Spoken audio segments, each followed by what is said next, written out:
so rough. Slow down.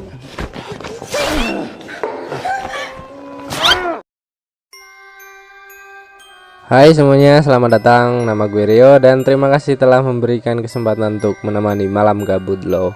Hari ini saya akan menceritakan alur cerita film American Fright Fest.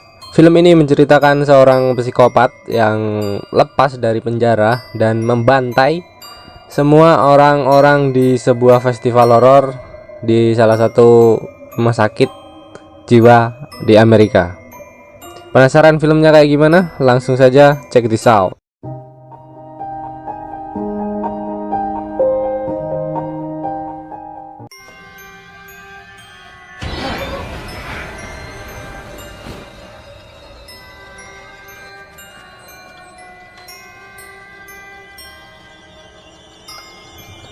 Film ini diawali dengan memperlihatkan seorang produser yang bernama Spencer. Ya, Spencer bukan dispenser.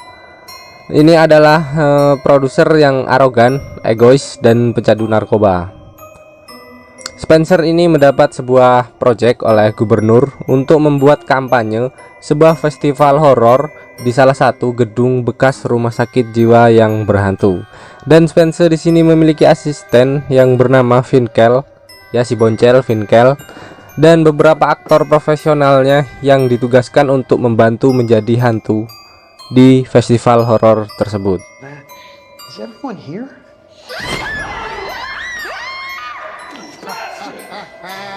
Nggak cerita, kita diperkenalkan oleh seorang psikopat yang membunuh kedua orang tuanya menggunakan shotgun.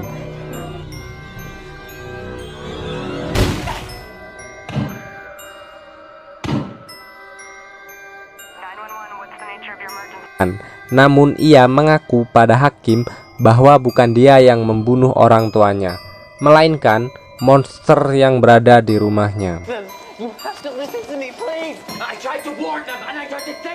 Kemudian scene pun digantikan dengan wali kota yang mengumumkan bahwa akan ada festival horor terbesar di kota ini, yang berada tepatnya di sebuah rumah sakit jiwa yang sudah lama ditutup, yang akan digarap langsung oleh produser horor terkenal di kota, yaitu Spencer.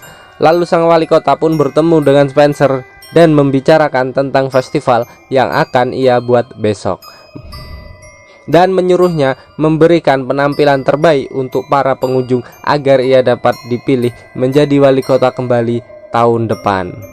Kemudian Spencer yang menyanggupi permintaan wali kota, ia pun segera menyiapkan timnya dan memberikan arahan-arahan kepada talentnya di rumah sakit yang dipimpin langsung oleh Finkel. Lalu setelah Finkel selesai memberikan arahan-arahan, kemudian mereka semua pulang dan tinggallah Spencer dengan seorang talent wanitanya. Spence pun menggodanya dan rela membayar $20 untuk mengemut bubung puyuhnya.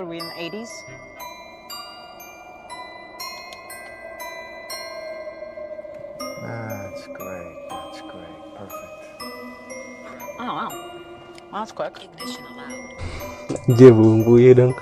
Oke, setelah selesai melakukan dosa, Spencer pun menyuruh talentnya untuk turun dan mengecek ban mobilnya. Dan setelah talent itu turun, lalu Spencer meninggalkannya. Habis enak langsung ditinggal.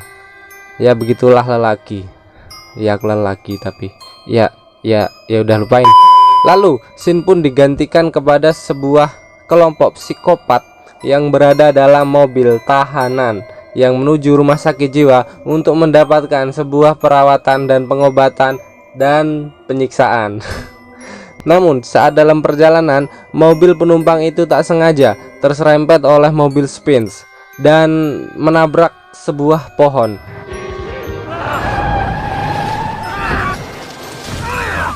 Kemudian Spencer yang dalam keadaan terpengaruh narkoba dan alkohol meninggalkan mobil itu dan segera menuju ke festival.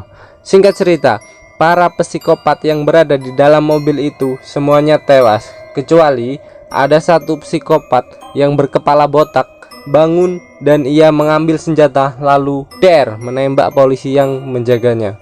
Kemudian ia pun pergi. Tak berselang lama, psikopat yang membunuh orang tua tadi ternyata masih hidup dan ia pun bangun. Lalu ia pergi keluar menuju ke dalam hutan. Kita panggil saja biar enak si Cungkring. Soalnya di film ini nggak dijelasin namanya.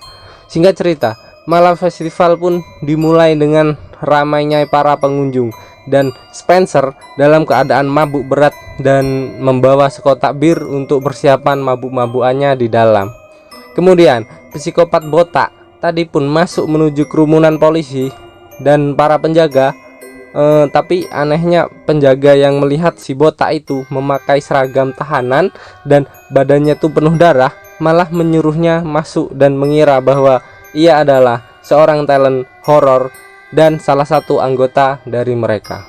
Ya, namanya juga festival horor. Lalu disusul dengan si Cungkring yang masuk dengan santainya di dalam kerumunan polisi dan para penjaga. Kemudian scene pun digantikan kepada Spencer yang sedang mengintip Spencer para wanita seksi yang sedang berganti baju. Lalu psikopat botak tadi bertemu dengan seorang pria di dalam ruangan ganti, dan tanpa banyak bicara sepatah kata pun tiba-tiba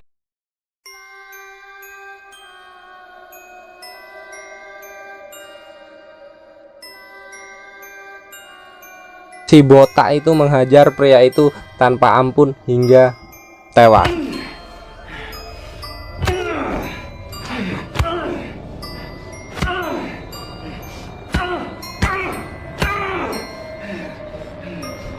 Lalu si botak menuju ke dalam ruangan di salah satu gudang, dan ternyata ia pernah mempunyai kisah kelam saat berada di gedung ini.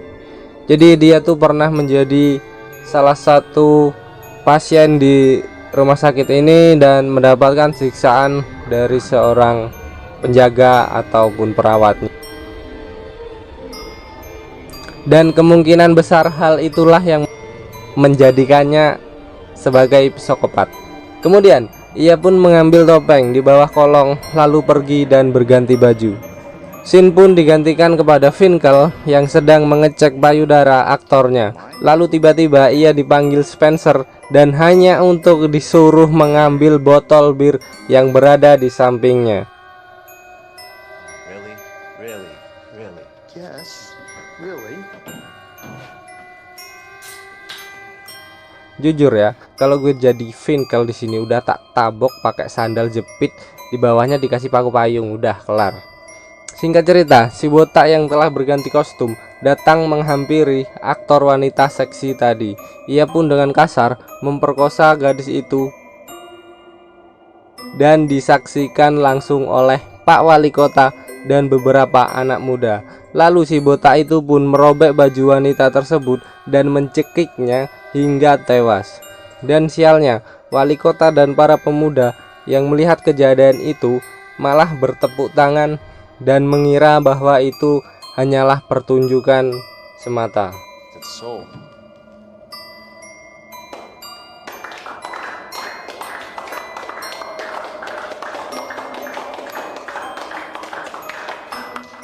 Kemudian Spencer yang menyadari bahwa itu bukanlah dari skenarionya, ia malah melanjutkan menghisap kokain nikmat dan bersikap seolah-olah itu adalah bagian dari pertunjukannya. Acting yang bagus.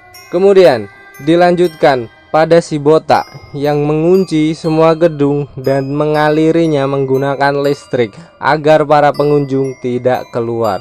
Lalu tibalah pada pertunjukan eksekusi listrik yang dimana Pak Wali Kota berperan menjadi yang dieksekusi. Lalu si botak menjadi eksekutornya, cocok jadinya ya, psikopat sama korban.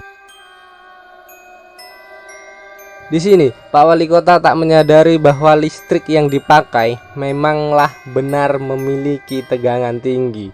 Kemudian si botak pun dengan santainya menyetrum Pak Wali Kota hingga tewas dan disaksikan langsung oleh para pengunjung.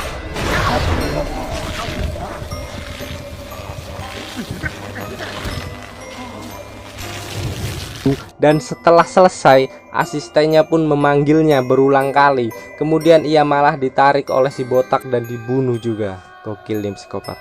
Lalu scene pun digantikan pada si anak muda yang menyaksikan pembantaian si botak secara langsung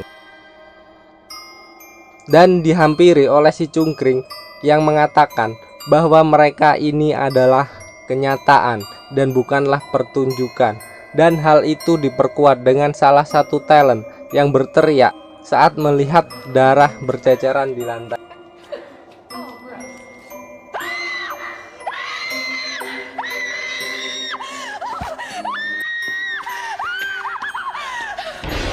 Spencer yang melihat kejadian tersebut malah mengeluarkan sekantong koleksi narkobanya dan memakainya sambil melihat para pengunjung dibantai dan dibunuh di depan matanya.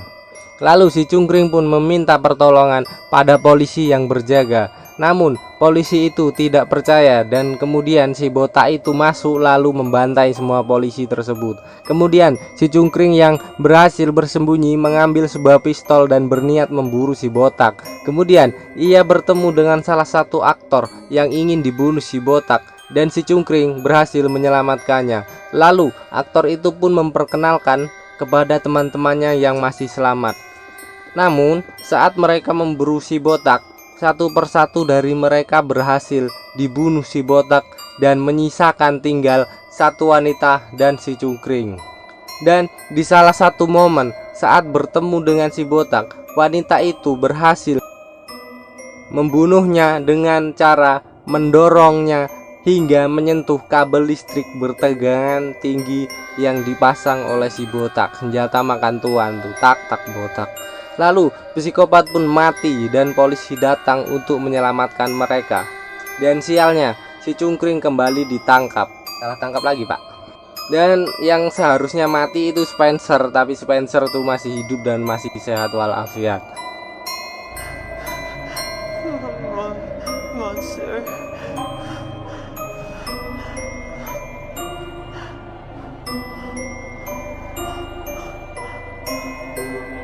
Film pun tamat.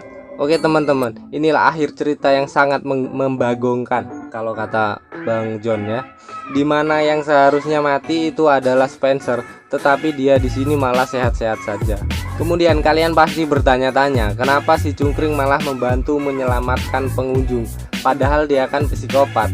Nah, sebenarnya di balik pembunuhan orang tuanya yang di awal-awal kita saksikan bukanlah dia pelakunya, tetapi si botaklah pelakunya. Dan yang si cungkring katakan selama di pengadilan memanglah kenyataan. Hal ini terbukti pada salah satu scene di mana saat si botak membantai orang tuanya. Lalu untuk hikmah yang bisa dipetik dari film ini adalah jangan menilai orang dari apa yang kita lihat, karena sesungguhnya sesuatu yang terlihat buruk tidak selamanya buruk, dan sesuatu yang terlihat baik kadang tidaklah baik pula. Jadi janganlah terlalu cepat menilai sesuatu. Oke, saya Rio Permadi, cowok jujur stroke terakhir, pamit undur diri dan sampai jumpa di next video. Goodbye.